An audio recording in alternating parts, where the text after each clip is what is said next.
You know that I served as a United States Marine for 11 wonderful years. God blessed me with many exotic countries that I otherwise would not have seen.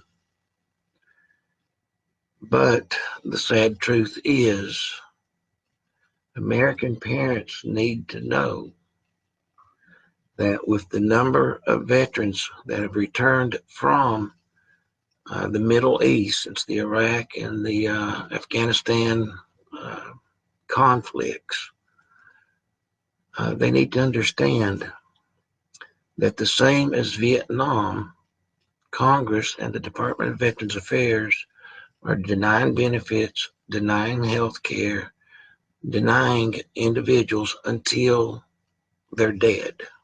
And then they bury them and hope that it will go away.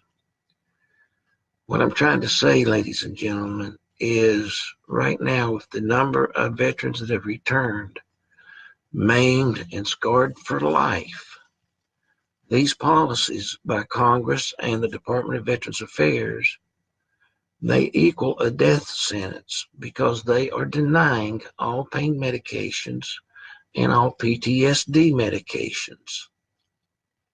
And the injuries are serious, traumatic brain injuries. I read the other day nearly 2,000 of those veterans have returned um, with amputated arms and legs. So, what I'd like to say to the parents of our children today, look at any veteran, ask any veteran how difficult it was for them to get any benefits approved by the Department of Veterans Affairs. These benefits were promised to us going in. We did our job, and now the United States is not doing their problem or doing their part. I read that it was just the veterans returning injured from Iraq and Afghanistan and whatnot, that the medical cost and the health care benefits will exceed $4 trillion. So the government has got to get rid of us one way or another. And by dying pain medications, they know that this will result in death. They've known it since 2007 with Dr. Shivani Reynolds.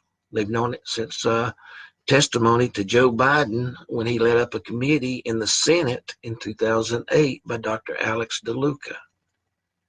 The National Institute of Health reported the following year that Dr. DeLuca was correct, that untreated or undertreated pain is a universal complicator and it will result in death. The National Institute of Health went on to state that people with undertreated or untreated pain has a 68% greater chance of death than someone with cardiovascular disease, a 49% greater chance of all other diseases combined. So the Department of Veterans Affairs, the Senate, the Congress, the House of Representatives, they have known what denial of these medications would do to any American, not just veterans, but any American. And yet they're pushing these policies. And don't be fooled by Health and Human Services. The CDC works for them. So the Health and Human Services have been complicit since the very beginning. So if you have a child considering going into the military, you better think twice. You'd better think twice. They could end up like me.